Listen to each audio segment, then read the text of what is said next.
السلام علیکم ورحمۃ اللہ وبرکاتہ۔ ناظرین حضرات، آج کا جو بیان ہے وہ یہ ہے کہ بدبختی کی 4 ایسی باتیں جو ہر مسلمان کو بہت ضروری ہے جاننا تاکہ اس سے بچ سکیں۔ تو آئیے اس سے بچا کیسے جائے گا یہ ہم جاننے والے ہیں بیان سے۔ مولانا شاکر نوری صاحب کا یہ بیان ہے اور اس بیان کو لاسٹ تک ضرور سنیں۔ تو آئیے شروع کرتے ہیں بیان۔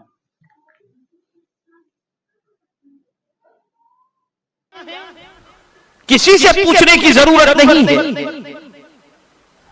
حضور کے فرمان کی روشنی میں خود کو جانچیں اور خود اپنے دل سے سوال کریں کہ اللہ کے رسول صلی اللہ علیہ وسلم کے ارشاد کی روشنی کے اندر ہم کس کیٹیگری کے ہیں۔ تو سرکار صلی اللہ علیہ وسلم نے فرمایا 4 چیزیں بدبختی کی علامت ہیں۔ ان میں سے پہلی چیز حضور صلی اللہ علیہ وسلم فرماتے ہیں آنکھوں کا خشک ہو جانا، اللہ اکبر جی، یعنی آنکھوں سے آنسو نہ نکلنا۔ بے شک اگر کسی کی پوزیشن ایسی ہے کہ آنکھوں سے آنسو نکلتے ہی نہیں، چاہے وہ کسی کے غم کو دیکھ کر، چاہے کسی کے دکھ کو دیکھ کر، چاہے کسی کی پریشانی کو دیکھ کر، چاہے خوف خدا کی وجہ سے، چاہے محبت رسول کی وجہ سے، چاہے قرآن مقدس کی تلاوت کی وجہ سے، چاہے دعا کے اندر، چاہے اعتراف جرم کی وجہ سے، اگر کسی شخص کی پوزیشن ایسی ہے کہ اس کی آنکھ سوکھ چکی ہے، خشک ہو چکی ہے اور آنسو نکلتے ہی نہیں، تو حضور فرماتے ہیں یہ اچھی علامت نہیں، یہ بدبختی کی علامت ہے۔ اللہ اکبر اللہ اکبر۔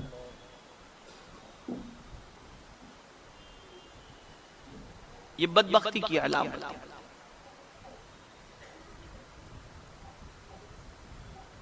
اور قرآن مقدس میں زیادہ ہنسنے سے روکا گیا اور رونے ہی کا حکم دیا گیا، زیادہ رو، فَلْيَضْحَكُوا قَلِيلًا وَلْيَبْكُوا كَثِيرًا، ہنسو کم اور رو زیادہ۔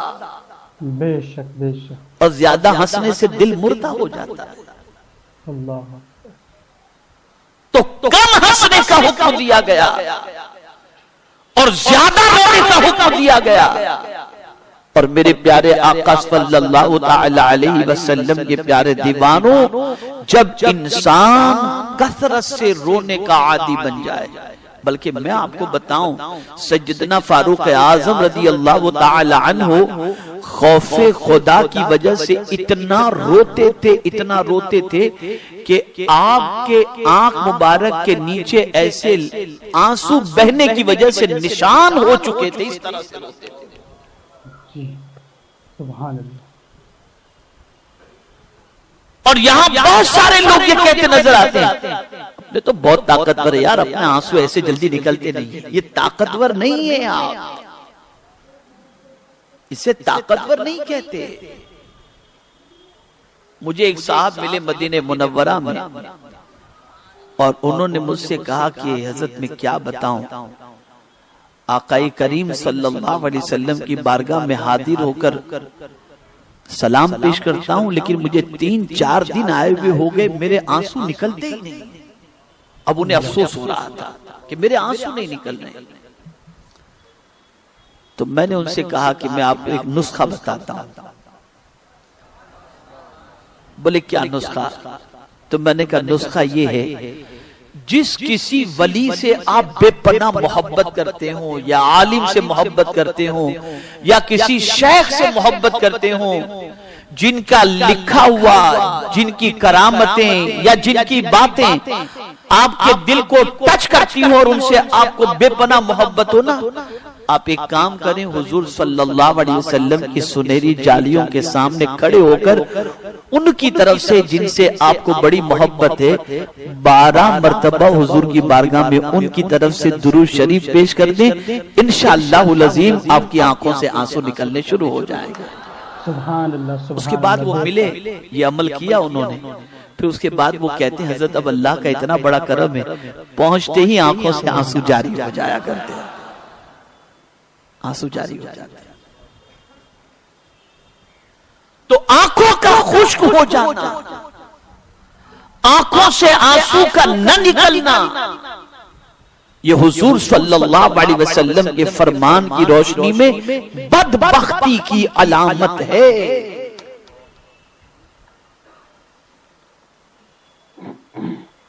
اللہ والوں کی ساری زندگی اٹھا کر کے دیکھ لو تو گری و زاری ہی میں ان کی راتیں اور دن گزرتے نظر آتے تھے، بلکہ خود حضور کی شان جب اعلی حضرت بیان کرتے ہیں تو رونے ہی کا تذکرہ کرتے ہیں اور کہتے ہیں اللہ کیا جہنم اب بھی نہ سرد ہوگا، رو رو کے مصطفیٰ نے دریا بہا دیے، اتنا حضور روئے کہ دریا بہ گیا، اتنے سرکار نے آنسو نکالے۔ تو رونا کسی کے غم میں یہ حضور صلی اللہ علیہ وسلم کی سنت مبارکہ ہے۔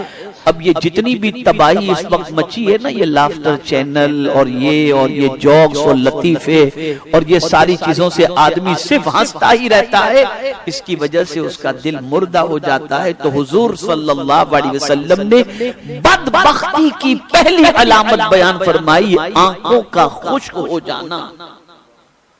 تو رونا نہ آئے تو طاقتور نہ سمجھو خود کو، رونا نہ آئے تو بہادر نہ سمجھو اپنے آپ کو، بلکہ اسے بدبختی تصور کرو، بلکہ رونا آئے یہ خوش بختوں کی علامت ہے۔ تو پہلی علامت آقا کریم صلی اللہ علیہ وسلم نے بیان فرمائی، آنکھوں کا خشک ہو جانا۔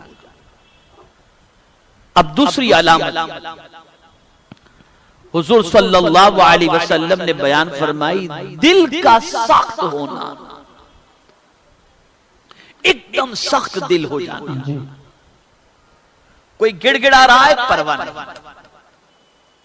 کوئی معافی مانگ رہا ہے پرواہ نہیں،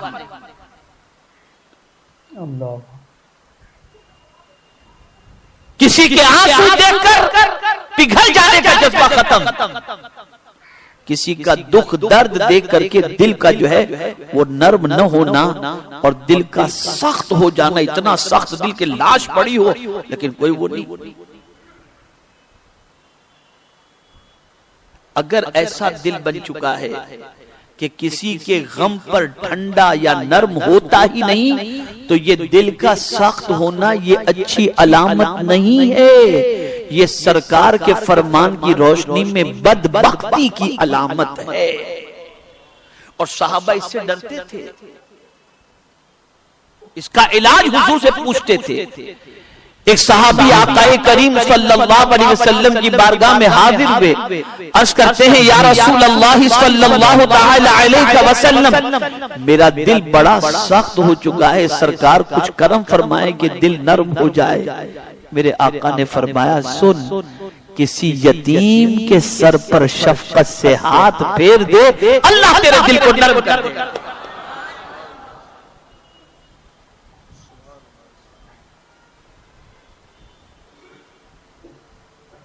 اور اسی لیے بزرگان دین ارشاد فرماتے ہیں کہ قبرستان کی زیارت زیادہ کیا کرو، اسی لیے بزرگان دین فرماتے ہیں میت کو غسل دیا کرو، تمہارا دل نرم ہو جائے گا۔ اسی لیے بزرگان دین فرماتے ہیں بیماروں کی عیادت کے لیے جاؤ، تمہارا دل نرم پڑ جائے گا، کتنے ہی طاقتور کیوں نہ ہو نرم پڑے گا تمہارا دل۔ جی تو کوئی اگر کہے اپنا تو دل بڑا سخت ہے، ایسی کی تیسی، یہ جو بہت زیادہ بہادری دکھاتے ہیں اور یہ بات کرتے ہیں، یہ اچھی چیز نہیں ہے۔ دل کا سخت ہونا یہ آقا کریم صلی اللہ علیہ وسلم کے فرمان کی روشنی میں بدبختی کی علامت ہے، بدبختی کی علامت۔ اور تیسری چیز آقا کریم صلی اللہ علیہ وسلم نے فرمائی، لمبی امیدیں، یہ بھی بدبختی کی علامت ہے۔ اب لمبی امیدیں تو آپ سمجھ چکے، جیسا کہ میں نے ابتدا میں عرض کیا، ایسا ہو جائے تو یہ کر ڈالوں، یہ ہو گیا تو یہ کر ڈالو، صبح سے لے کے رات تک وہی لمبی امیدوں پر آدمی کا اپنی زندگی گزارنا، اسی میں لگے رہنا۔ اور یہاں تھوڑی سی ایک باریکی میں آپ کو بتاتا ہوا چلوں کہ اس دنیا کی لمبی امیدوں کے اندر نماز چھوڑ دینا، حلال حرام چھوڑ دینا، اسی دنیا کی لمبی امید کے اندر جھوٹ بول دینا، اسی دنیا کی لمبی امید کے اندر غیبت کر لینا، اسی دنیا کی لمبی امید کے اندر لوگوں کا مال کھا جانا، اسی دنیا کی لمبی امید کے اندر انٹرسٹ کے ساتھ پیسے لینا، اسی دنیا کی لمبی امید کے اندر بینک کا قرض لے کر کے اس کے بھروسے پر اپنی دولت کے معاملے میں چمکانے کی کوشش کرنا، اسی لمبی امید کے اندر دنیا کے قرض کا بوجھ اپنے اوپر لے کر آسائش کی زندگی گزارنا۔ اگر کسی کی یہ پوزیشن ہے تو ہزاروں دنیا کے انسان کے سامنے اپنے لباس کے ذریعے یا گاڑیوں کے ذریعے یا محل کے ذریعے سرمایہ داری کا مظاہرہ کرے۔ حضور فرماتے ہیں کہ بدبختی کی یہ علامت ہے کہ یہ انسان خوش نصیب نہیں،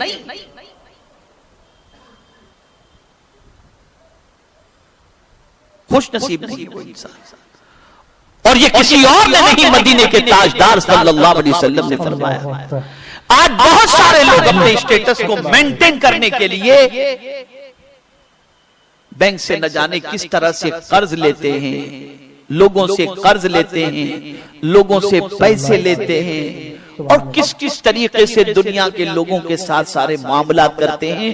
انہیں یہ خبر نہیں کہ یہ چند روزہ زندگی جو ہے یہ ایک نہ ایک دن ختم ہو جائے گی اور پھر اللہ کے حضور حاضر ہو کر کے جواب دینا ہے۔ تو اس طریقے کی زندگی نہ گزارنی چاہیے جس کی وجہ سے قیامت کے دن اللہ کی بارگاہ میں رسوائی ہو اور شرمندگی کا سامنا کرنا پڑے۔ تو سرکار صلی اللہ علیہ وسلم نے لمبی امیدوں سے منع فرمایا، لیکن یہ امید پھر میں آپ کو ایک چیز بتا دوں، اس طرح کی امید رکھنا کہ اللہ مجھے حلال کا عطا فرمائے،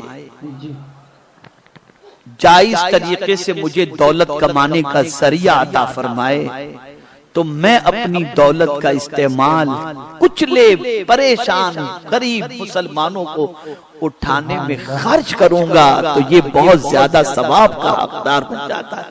یا ایک چیز میں آپ کو بتاؤں، کل بروز قیامت ایک غریب انسان کو جس نے حج بھی نہیں کیا، جہاد میں بھی شریک نہیں ہوا، زکات بھی اس نے نہیں دی، اتنا غریب تھا کہ مشکل سے کھانا پینا اس کا ہوتا تھا اور زندگی کاٹتا تھا، قیامت میں جب رب کی بارگاہ میں اس کا اعمال نامہ رب کی بارگاہ میں وہ پیش ہوگا اور اس کا اعمال نامہ اسے دیا جائے گا، تو کہا جائے گا اقرا کتابک، اپنا اعمال نامہ پڑھ۔ تو وہ جب اپنا اعمال نامہ پڑھے گا نا تو اس کے اندر زکات کا ثواب لکھا ہوا، خیرات کا ثواب لکھا ہوا، حج کا ثواب لکھا ہوا، جہاد کا ثواب لکھا ہوا۔ اسے پریشانی ہوگی، میں نے زندگی میں کبھی زکات نہیں دی، حج نہیں کیا، کمزور اتنا تھا کہ جہاد میں جانے کا سوال نہیں ہوتا، یہ سارا ثواب یہ دفتر میرا ہی تو ہے، کسی اور کا تو نہیں۔ تو وہ رب کی بارگاہ میں عرض کرے گا، مولا یہ دفتر میرا ہی تو ہے نا، اس لیے کہ میں نے تو زکات نہیں دی زندگی میں کبھی، اتنا غریب تھا کہ مشکل سے میرا گزارا ہوتا تھا، میں نے زندگی میں حج نہیں کیا اور اس میں حج کا ثواب لکھا ہوا ہے۔ میرا کریم ارشاد فرمائے گا، میرے بندے جب کوئی حج کے لیے جاتا تھا تو تیرے دل میں تمنا ہوتی تھی نا کہ میرا کریم مجھے عطا فرمائے تو میں بھی حج کے لیے جاؤں گا؟ وہ کہے گا ہاں مولا۔ جب کسی سخی کو تو زکات دیتے دیکھتا تھا تو تیرے دل میں تمنا ہوتی تھی نا کہ مولا تجھے عطا فرمائے تو تو زکات بھی ادا کر؟ کہا ہاں۔ جب مجاہدین کے لشکر کو تو دیکھتا تھا تو تو سوچتا تھا نا، دل میں نیت کرتا تھا نا کہ کاش میرے بدن میں بھی قوت ہوتی تو میں جاتا؟ تو وہ کہے گا ہاں۔ تو رب ارشاد فرمائے گا، میرے بندے تو کمزور ہو کر کے نیت کیا اور میں طاقتور ہو کر تجھے ثواب عطا فرمایا۔ یہ اچھی امید ہے۔ اسی لیے امام بخاری نے بخاری شریف کے اندر پہلی حدیث جو رکھی وہ انما الاعمال بالنیات، سبحان اللہ، بے شک آپ کی نیت پر۔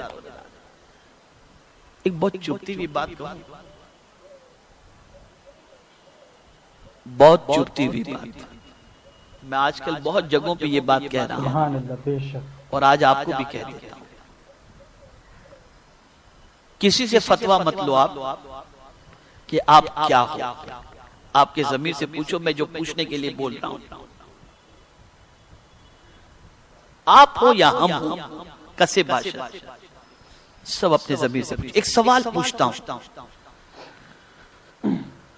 مسجد میں آج مسلمانوں کا دل لگتا ہے یا نہیں لگتا؟ یہ ہر مسلمان اپنے بارے میں سوچے۔